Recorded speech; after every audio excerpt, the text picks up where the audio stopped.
안녕하십니까? 오늘은 제7과 내 이웃을 향한 선교입니다. 어느덧 이번 기도 중반을 넘어섰습니다. 7과는 사기 교과의 분기점입니다. 1과부터 6과까지는 하나님의 선교를 향한 준비 운동이었다면 7과부터는 하나님의 선교가 나의 선교가 되기 위해 해야 할 일들에 대해 구체적으로 생각해 보게 됩니다. 그 처음으로 생각하고 실천하기를 원하는 주제가 내 이웃을 향한 사랑의 실천적 선교입니다. 여러분, 우리는 하나님께서 주신 그 사랑을 우리 주위에 이웃 사랑의 정신으로 잘 나타내고 있습니까? 우리는 그렇게 살고 있습니까? 2023년 올해 기독교 윤리 실천 운동이 여론조사 전문 기관인 G&Com 리서치에 의뢰해서 2023년도 한국 교회의 사회적 신뢰도 조사를 했습니다. 이 조사 연구의 가장 중요한 질문은 한국 교회의 목회자와 기독교인이 얼마나 신뢰할 만한가 하는 것이었습니다. 어떤 결과가 나왔을까요?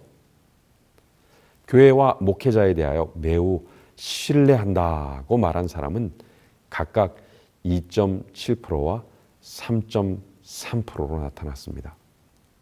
교회를 신뢰한다. 목사님들을 매우 신뢰한다는 사람이 100명에 2명 혹은 3명 정도밖에 안 된다는 것입니다. 그나마 약간 신뢰한다고 응답한 사람까지 포함해야 겨우 20% 정도밖에 되지 않습니다. 신뢰하지 않는다고 말한 응답자는 무려 74% 이상 되었습니다. 한국의 기독교인 인구를 생각하면 말도 안 될 만큼 낮은 신뢰를 보이는 것입니다. 이 연구에서 중요한 질문을 한 가지 더 했습니다. 자, 그럼 이렇게 떨어진 신뢰도를 회복할 방법이 무엇이라고 생각하십니까? 그랬더니 응답 중에 1위를 차지한 것이 무엇인지 아십니까? 그것은 바로 교회가 이기주의를 극복해야 한다는 것이었습니다. 하나님 사랑과 이웃 사랑이 가장 중요한 기독교의 대강령인데 교회와 기독교인들은 자신만을 아는 이기적 집단으로 세상에 알려져 있다는 것입니다. 우리 교회는 어떨까요? 금주의 기억절 말씀입니다. 대답하여 이르되 내 마음을 다하며 목숨을 다하며 힘을 다하며 뜻을 다하여 주 너희 하나님을 사랑하고 또한 내 이웃을 내 자신과 같이 사랑하라 하였나이다. 누가복음 10장 27절의 말씀입니다. 기도하고 시작하겠습니다. 하나님, 저희를 먼저 사랑하여 주시고 무한한 사랑으로 저희를 이끌어 주시니 감사합니다. 저희도 사랑하는 아버지 하나님을 닮아서 이웃에게 그 빛을 나누고 섬기며 사랑할 수 있도록 도와주시옵소서. 지혜를 주셔서 말씀을 듣고 실천하도록 인도하여 주시기를 예수님의 이름으로 기도합니다. 아멘. 이번 주 교과는 누가복음 10장 25절로부터 37절까지 나오는 예수님을 시험하려고 질문을 던진 율법사와 그에게 대답하시는 예수께서 나누시는 대화를 일요일부터 목요일까지 조심스럽게 하나씩 살펴보고 있습니다. 그리고 거기에서 우리는 이웃을 향한 선교의 실천이 얼마나 중요한지를 생각해 보도록 하겠습니다. 일요일입니다.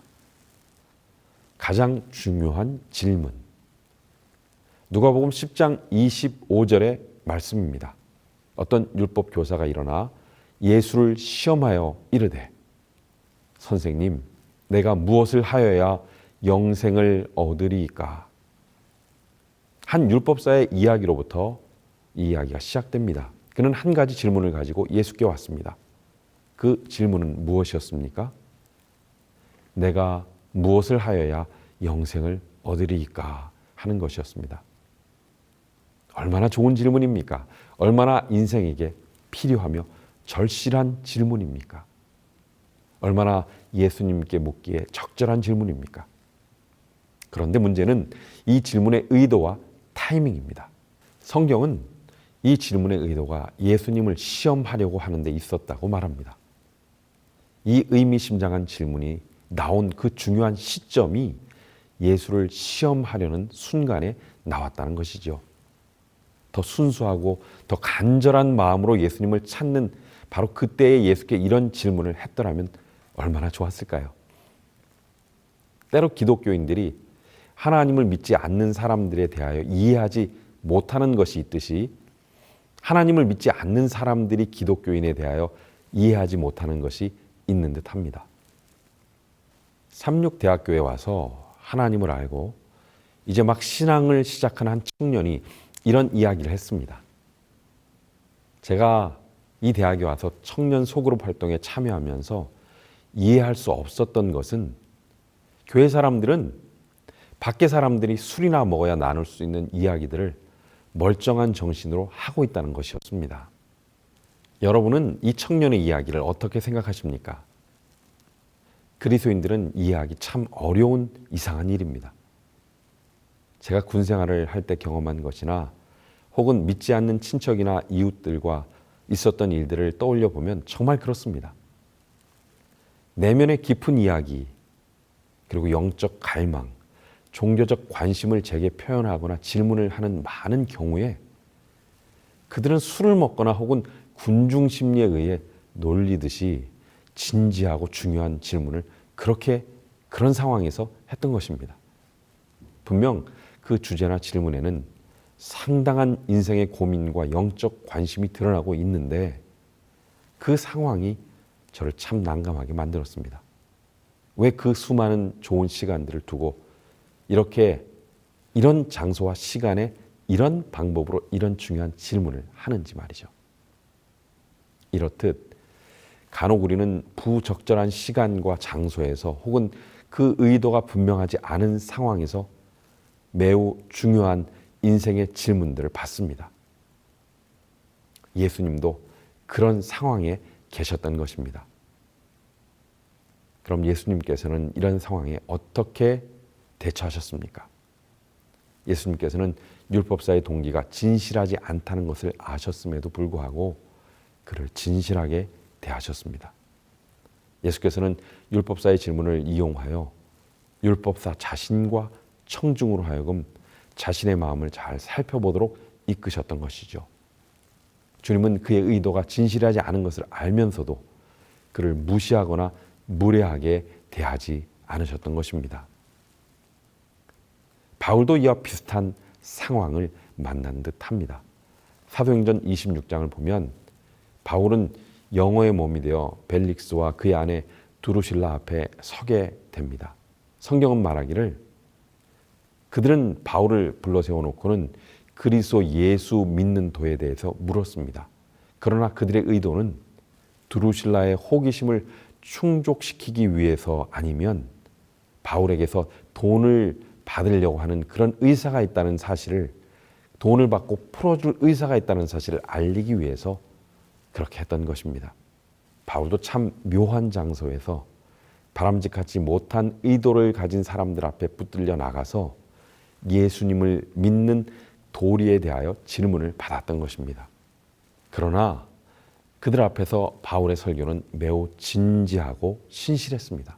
성경은 이를 이렇게 묘사합니다. 사도행전 26장 24절 25절에 수일 후에 벨릭스가 그 안에 유대 여자 두루실라와 함께 와서 바울을 불러 그리스도 예수 믿는 도를 듣거늘 바울이 의와 절제와 장차 오는 심판을 강론하니 벨릭스가 두려워하여 대답하되 시방은 가라.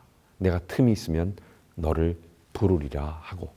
비록 그들은 미심쩍은 의도와 불순한 동기로 예수 믿는 도를 말했지만 바울은 신실하게 답했습니다. 그리고 그 대답을 통해 그들의 마음이 크게 흔들리게 된 것을 볼 수 있습니다. 이런 바울의 모습은 예수님께 배운 것이 틀림없습니다. 누가복음 10장의 율법사의 질문은 분명히 미심적인 동기가 있었지만 그것은 중요한 질문이었고 예수님은 모든 기회를 선교에 활용하기 위해 항상 깨어 계셨으며 영혼에게 다가가기 위해 그 기회를 활용하셨던 것입니다. 그리고 그 속에 있는 깊은 갈망을 간파하셨던 것이죠. 의도가 어찌되었든 어떤 상황에 어떤 질문이 주어졌든지 간에 예수님께서는 이 질문을 구원으로 이끄는 기회로 삼기를 원하셨습니다. 우리도 예수님께 배워야 하고 바울에게 배워야 합니다. 생각지 않은 상황에서 의도가 불분명한 영적 질문을 받는다 하더라도 우리는 늘 진실하고 신실하게 적절한 답변을 할 수 있도록 성숙하고 지혜로운 하나님의 자녀가 되어야 하겠습니다. 월요일입니다. 예수님의 응답과 방법을 보도록 하겠습니다. 어떤 율법사가 일어나 예수를 시험하여 가로되 선생님, 내가 무엇을 하여야 영생을 얻으리이까? 예수께서 이르시되 율법에 무엇이라 기록되었으며 내가 어떻게 읽느냐? 이 말씀을 보면 율법사의 시험하는 질문에 대하여 예수님이 어떻게 응답하셨는지 보입니다. 어떻게 응답하셨습니까? 예수님의 응답과 그 방법은 무엇이었죠? 26절에 보니 예수께서 되물으신 것입니다. 질문하셨습니다. 율법에 무엇이라 기록되어 있습니까? 그리고 그대는 그것을 어떻게 읽고 있습니까? 하고 정중하게 물으신 것입니다. 우선 예수님께서는 그 답을 찾기 위해 율법 곧 성경으로 인도하고 계시다는 것은 매우 중요한 부분입니다. 왜 예수님은 성경으로 인도하셨습니까? 영생을 위한 답이, 우리를 살릴 수 있는 답이 거기에 있기 때문입니다.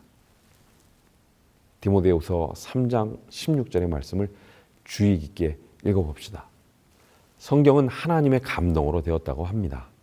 하나님의 말씀의 권위를 가리키고 있습니다. 말씀을 본다면 거기서 우리는 영생에 대한 모든 길을 깨닫고 인생의 모든 질문에 해답을 찾게 될 것입니다.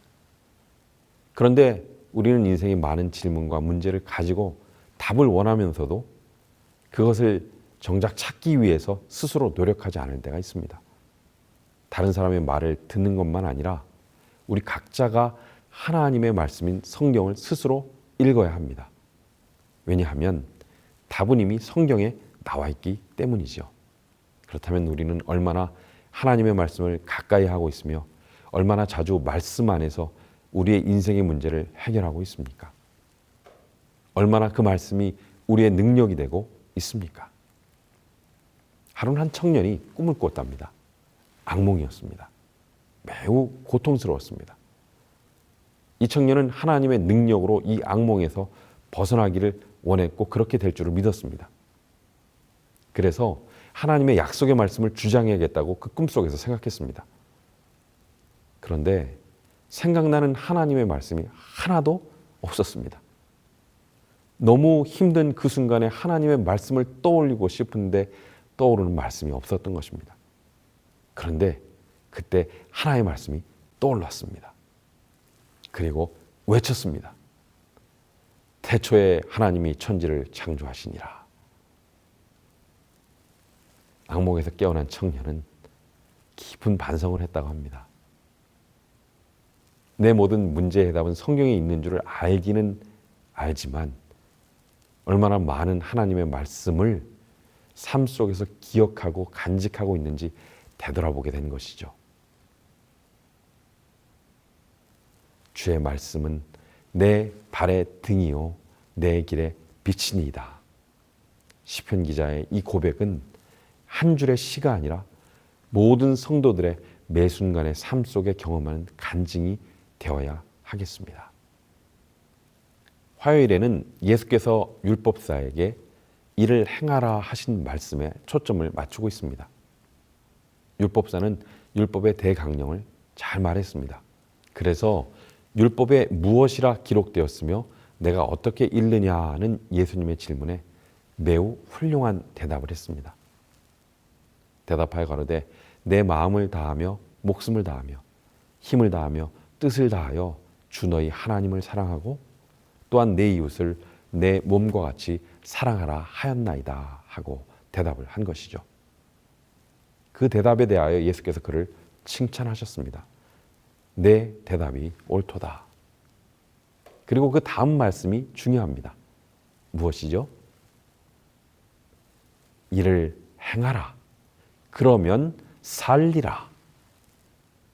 율법사가 물은 질문은 아주 중요한 질문이었습니다. 그것은 영생에 관한 질문이었죠. 영원한 삶, 죄로 인하여 망가지고 무너진 삶에서 회복되고 고침받아 영원히 살게 되는 삶에 대하여 물었습니다. 예수님은 바로 그 질문에 분명히 대답하셨습니다. 살리라. 이 산다는 표현은 이 땅에서의 삶뿐 아니라 영원한 삶, 회복된 삶, 치유된 삶, 다시는 사망 권세가 다스리지 못하는 영생하게 하는 삶을 가리키는 그 삶인 것입니다. 그런데 거기에는 단 한 가지 조건이 있다고 말씀하셨습니다. 그것이 무엇입니까? 누가복음 10장 28절을 다시 보겠습니다. 이를 행하면 그러면 살리라. 이를 행하라. 그러면 살리라. 이 모든 교훈을 마치시면서 예수님은 다시 한번 너도 이와 같이 하라라고 10장 37절에 다시 한번 말씀하십니다.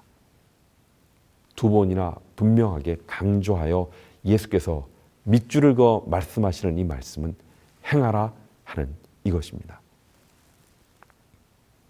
제가 대학원에서 공부를 할 때 교수님께서는 하루는 이런 잊지 못할 질문을 하셨습니다.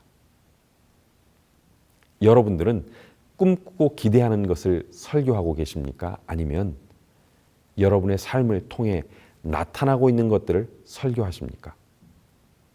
여러분은 여러분의 드리밍을 가르치십니까? 아니면 리빙을 가르치고 계십니까? 아주 오랫동안 마음에 남는 생각을 던져주셨습니다. 어떤 사람이 말하기를 목사님들은 자기에게 필요한 것을 설교한다고 합니다. 자기가 꿈꾸는 것을 말하는 것이죠. 여러분은 어떻습니까? 교회는 종종 몽상가들의 집단이 된 듯 하다고 느낄 때가 있습니다. 실전이 빠져있는 말만 하는 모습을 가지고 있는 것이죠. 어떤 사람이 예수 믿는 사람들은 물에 빠지면 입만 뜰 거라고 하는 이야기도 들었습니다. 입만 살아있고 행함이 없는 것을 비꼬아하는 말인 것입니다. 우리 교회의 모습은, 나 자신의 모습은 어떻습니까? 수요일입니다. 이번 주 기억절 말씀인 누가복음 10장 27절의 말씀이 의미 있는 것은 영생을 얻을 수 있는 방법이 무엇입니까? 라는 질문에서 시작되었다는 점입니다. 예수께서 그 답으로 아주 강조하여 행하라 라고 말씀을 하셨습니다. 그렇다면 무엇을 행하라고 하십니까? 그 행해야 할 구체적인 내용은 무엇입니까? 다시 한번 이번 교과의 본문이 되고 있는 성경 말씀을 읽어보겠습니다. 누가복음 10장 25절부터 있는 말씀입니다. 어떤 율법사가 일어나 예수를 시험하여 가로되 선생님, 내가 무엇을 하여야 영생을 얻으리이까? 예수께서 이르시되 율법에 무엇이라 기록되었으며 내가 어떻게 읽느냐? 대답하여 가로되 내 마음을 다하며 목숨을 다하며 힘을 다하며 뜻을 다하여 주 너희 하나님을 사랑하고 또한 내 이웃을 내 몸과 같이 사랑하라 하였나이다. 예수께서 이르시되 내 대답이 옳도다. 이를 행하라. 그러면 살리라. 여러분은 말씀 속에서 대답을 찾으셨나요? 영생을 위하여 행할 것은 무엇입니까? 그것은 하나님 사랑과 이웃 사랑입니다. 예수께서 율법사가 찾은 대답에 대하여 옳다고 칭찬하셨습니다. 바로 그거야 라고 하신 것입니다. 누가복음 10장에서 예수께서 율법사를 칭찬하신 이 말씀은 마태복음 22장의 말씀과 비교하여 보면 더욱 흥미롭습니다. 마태복음 22장 35절로 40절의 말씀입니다. 그 중에 한 율법사가 예수를 시험하여 묻되 선생님, 율법 중에서 어느 계명이 크니까? 예수께서 가라사대 내 마음을 다하고 목숨을 다하고 뜻을 다하여 주 너희 하나님을 사랑하라 하셨으니 이것이 크고 첫째 되는 계명이요 둘째는 그와 같으니 내 이웃을 내 몸과 같이 사랑하라 하셨으니 이 두 계명이 온 율법과 선지자의 강령이니라.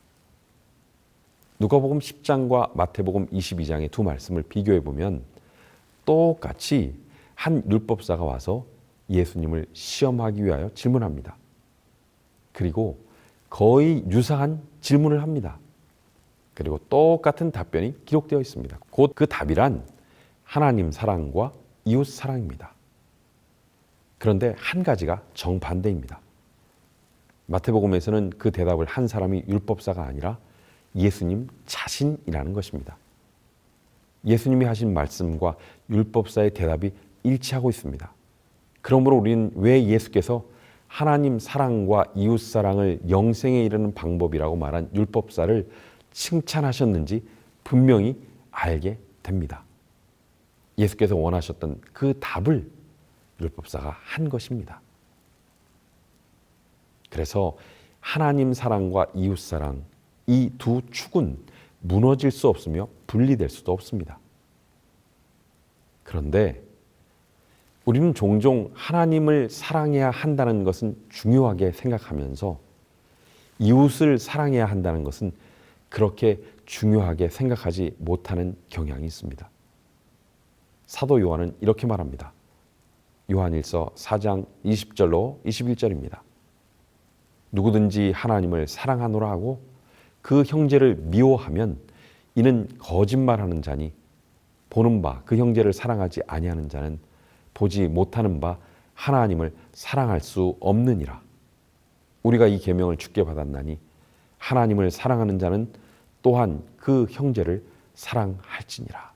그래서 바울은 이렇게 말합니다.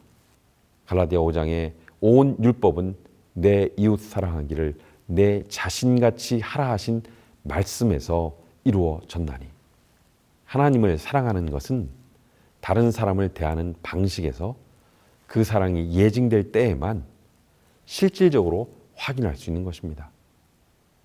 이웃사랑은 우리가 하나님을 사랑하는지 알 수 있는 시금석이 되는 것입니다. 목요일입니다. 자, 그렇다면 우리가 사랑해야 할 이웃은 누구입니까? 이 질문은 율법사가 예수께 한 질문이고 또 우리가 깊이 생각해 보아야 할 질문이기도 합니다. 누가 우리가 사랑해야 할 이웃인가? 사람들은 사회적으로, 종교적으로 또 재산이나 학력과 같은 요인들로 저울질하여서 자기가 어울릴 수 있는 이웃이 누구인지 정합니다. 다시 말하면 내 이웃이 될 수 없는 사람들도 있다고 스스로 정하는 것입니다. 누가 이웃인지 답변하시면서 주시는 누가복음 10장 30절로 37절에 나오는 선한 사마리아인의 비유는 너무나 유명합니다. 강도 만난 죽어가는 사람을 두고 제사장과 레위인이 그 곁을 지나가지만 그들은 아무런 도움도 주지 않습니다. 그런데 사마리아인은 그렇지 않았습니다. 유대인들에게 절대로 이웃으로 인정되지도 간주되지도 않는 이 사람은 모든 힘을 다하고 정성을 다하여 그를 살리기 위해 돈을 쓰고 위험을 무릅썼던 것입니다. 이 이야기를 마치신 후에 예수님은 그에게 물으셨습니다. 이 세 사람 중에 강도 만난 사람의 이웃은 누구입니까? 시대의 소망은 이렇게 말합니다. 이렇게 하여 누가 내 이웃이니까? 라는 질문은 영원한 답을 얻었다. 그리스도께서는 우리의 이웃이 단순히 우리가 소속되어 있는 교회나 같은 신앙을 가진 사람만을 의미하는 것이 아님을 보이셨다. 그것은 인종이나 피부색이나 계급의 구별과는 아무런 관계도 없다. 우리의 이웃은 우리의 도움을 필요로 하는 모든 사람이다. 적에게 상처받아 죽게 된 영혼은 누구나 우리의 이웃이다. 하나님의 소유인 모든 사람은 다 우리의 이웃이다. 때로 다른 신앙을 가졌거나 신앙을 가지지 않은 사람들이 우리 교인들보다 지역사회의 사람들에게 더 친절한 모습을 볼 때가 있습니다. 우리가 친절에 대해 말만 하고 있을 동안 다른 사람들은 우리가 다가가지 못한 사람들의 필요를 충족시키고 있는 것입니다. 그런데 우리가 정말 참 믿음이 있다면 우리는 도움이 필요한 사람들에게 다가가 실질적인 도움을 주게 될 것입니다. 왜냐하면 그것이 선교의 하나님의 마음이며 그 마음을 닮은 자녀들의 모습이기 때문입니다. 성 프란시스는 이런 말을 했다고 합니다. 항상 복음을 전해야 합니다. 그러나 말은 꼭 필요할 때만 하십시오. 말이 아닌 실천을 통하여 이웃사랑을 나타내라는 것입니다. 또 무디 목사님은 이렇게 말했다고 합니다. 100명 중 1명은 성경을 보고 예수님을 믿고 나머지 99명은 그리스도인을 보고 믿는다. 말씀이 육신이 되신 예수님처럼 우리의 삶에서 이웃사랑의 예수님의 가르침이 실천되기를 소망합니다. 금주의 기도 제목을 읽고 마치겠습니다. 나와 다른 사람, 심지어 개인적으로 좋아하지 않는 사람을 위해 매일 기도하기 시작하십시오. 또 더 하나님께 나아가기를 원하시는 우리 성도님들은 지인 중 재림교인이 아닌 사람의 이름을 3명 이상 쓰고 그들의 정서적, 신체적, 사회적 필요를 살핀 후에 그러한 필요를 위해 당신 자신이 어떻게 봉사할 수 있을지 생각해 보십시오. 다가오는 주에 그들을 위해 실제로 무엇을 할 수 있겠습니까? 하나님의 주신 귀한 말씀을 받고 은혜를 받고 멈춰서는 것이 아니라 이웃을 찾아 나가 실천하는 그런 축복이 가득한 한 주 되시기를 간절히 소망합니다.